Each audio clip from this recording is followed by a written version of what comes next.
લેણિયાતને દેવાના છે 60,000 અને ઉપજના ફક્ત 40,000 આવ્યા છે. તો કરવું હું?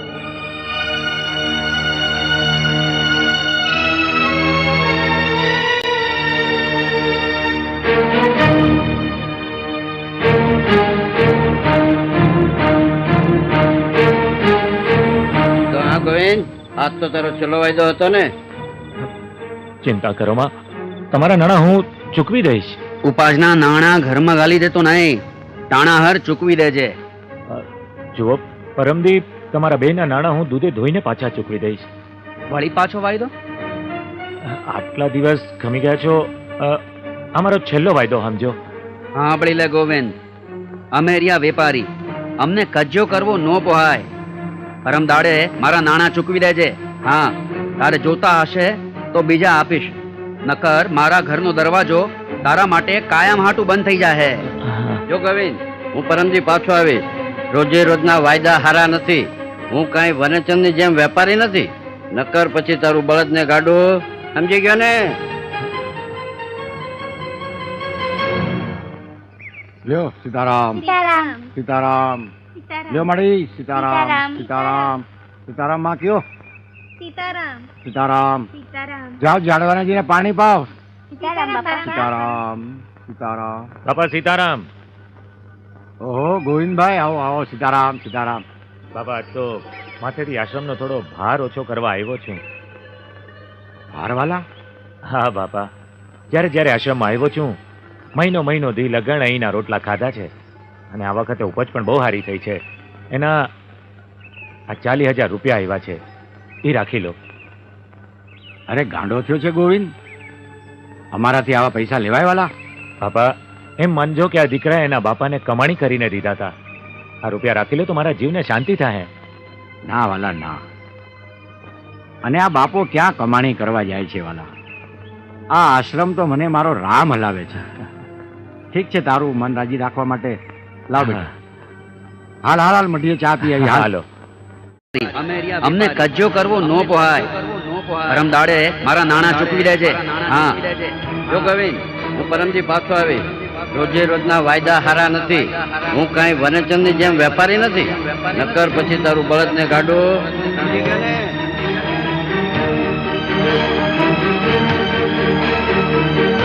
હવે ઝેર પીને મરી જવા સિવાય મારી પાસે બીજો કોઈ માણસ નથી.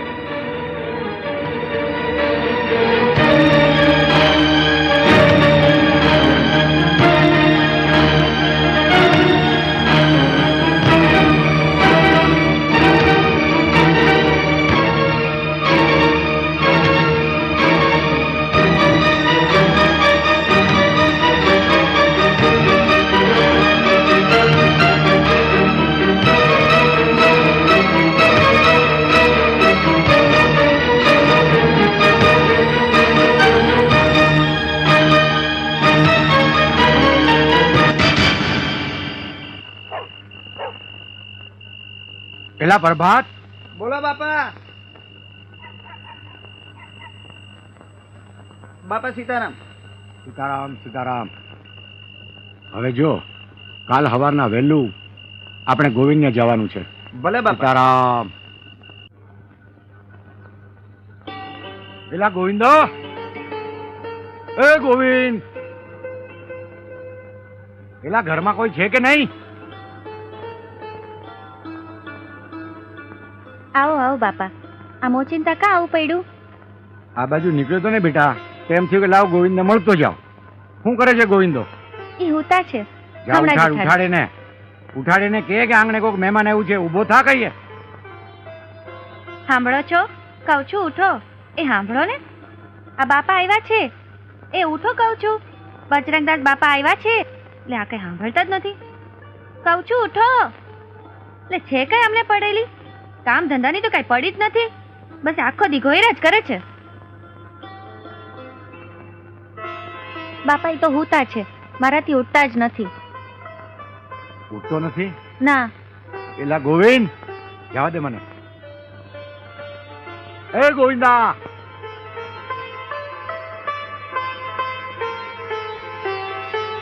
એ ગોવિંદા, ઉઠે. પેલા જોતો ખરો તારે આંગણે કોણ આવ્યું છે? મહેમાનને આવકારો તો દે. એ ગોવિંદ! સીતારામ, સીતારામ.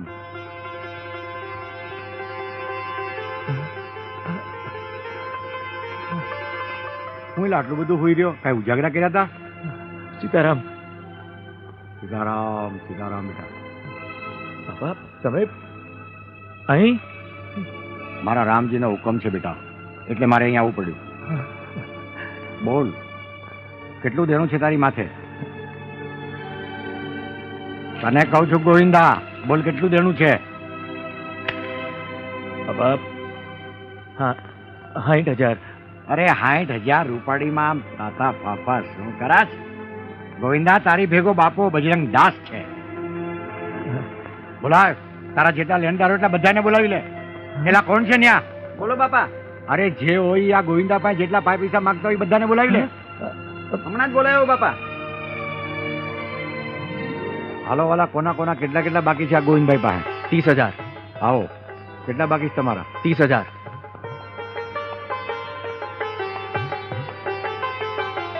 હા, જો વાળા ગણી લેજો. આ 52 નાણું છે. સીતારામ. તમારા વાલા? 10,000. તમારા 10. લ્યો વાલા.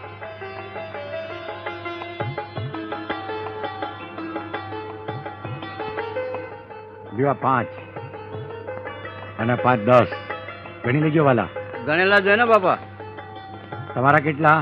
10,000. લઈ જાઓ ભાઈ.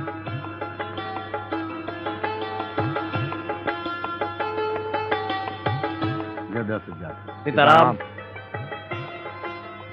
આવો વાલા. 5,000. લ્યો આ વાલા 5,000. તમારા કેટલા બાકી છે વાલા? 5,000. લ્યો આ વાલા 5,000. સીતારામ. બાપા તમે મારા તારણહાર છો બાપા. તમે જ મારા બેલી છો બાપા. ગોવિંદ, હે ગોવિંદા, હે ગોવિંદ. અરે મારા વાલા, આવી નાની નાની મુસીબતમાં મૂંઝાઈ ગયો તો. અરે વાલા, જેને મારી રાખી છે એ તારી નહીં રાખે? મારો વાલો તો સમરથ છે ગોવિંદ. પેલા તું આમ રોયા જ કરીશ કે ચા બા કંઈક પાઈશ બાપાને? આ છે ગોવિંદ ભગત. અત્યારે 65 વર્ષના છે. ભાવનગર જિલ્લાના કાનપર ગામમાં રહે છે.